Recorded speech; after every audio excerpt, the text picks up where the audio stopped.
Good morning and welcome to 3 Minutes on Markets and Money. I'm your host, Lance Roberts, and we're talking a little bit about corrections. Recent article by MarketWatch talked about the potential for a 60% correction in the markets. Now, of course, mainstream media tends to kind of dismiss these ideas, saying, well, it's been 10 years of a bull market. That can't happen. And the Federal Reserve has got your back, right? Well, the issue is that maybe, just maybe, a correction could happen. And the one thing we wanted to talk a little bit about today is just putting these corrections potentially into some perspective so you can kind of understand what this means.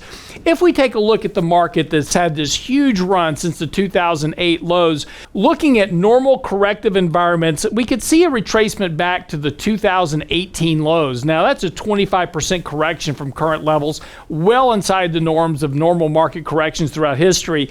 A 34% decline would take us back to the peak of 2015, 2016. 34% normal for a recessionary environment.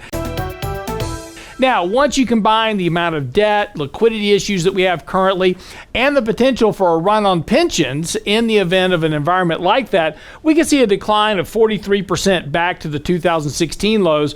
But a worst case scenario is a decline back to the tops of the markets in 2007, which would be a 52% decline. So again, if you think about what happened during 1999 and the 2007 declines, those were 50% corrections as well. So a pullback to that level, certainly within the norms of what we've seen in the last century alone. But let's put these into perspective. A 10% decline, really not that big of a deal, pulls us back to basically where we were just a few months ago. But a 20% decline gets us all the way back to 2018. It just completely wipes out all the gains of 2019 with just a corrective market. A 20% decline is what we saw in 2018, so well within the norms of an environment that has moved as much as it has currently. A 30% decline pulls us all the way back to, well, basically 2016. We're getting there. This isn't outside the norms of possibility. A 30% decline, normal within just a normal recessionary environment, historically speaking.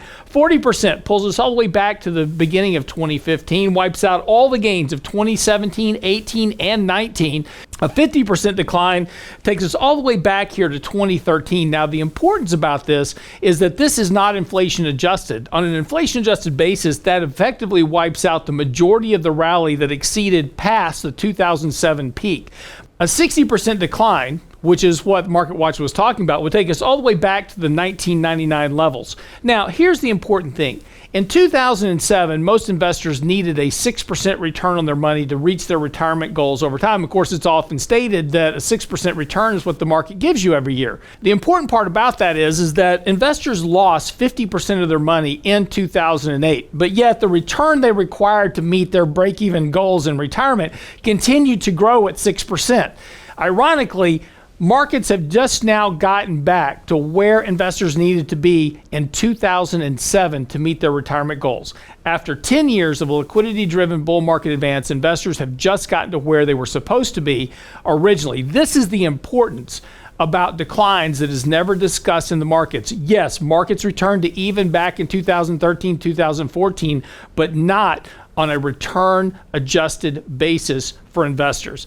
This is the important thing. Go by the website today, Putting Corrections in Perspective, the article out this morning. It's on the website now, along with our recent podcast, videos, YouTubes, and more. It's all there for you. RealInvestmentAdvice.com. We'll see you next time on 3 Minutes in Markets and Money. A recent article by Sean Langlois. I don't know how to pronounce his name, actually. Sean Langlois. Is it Sean Langlois? I don't know.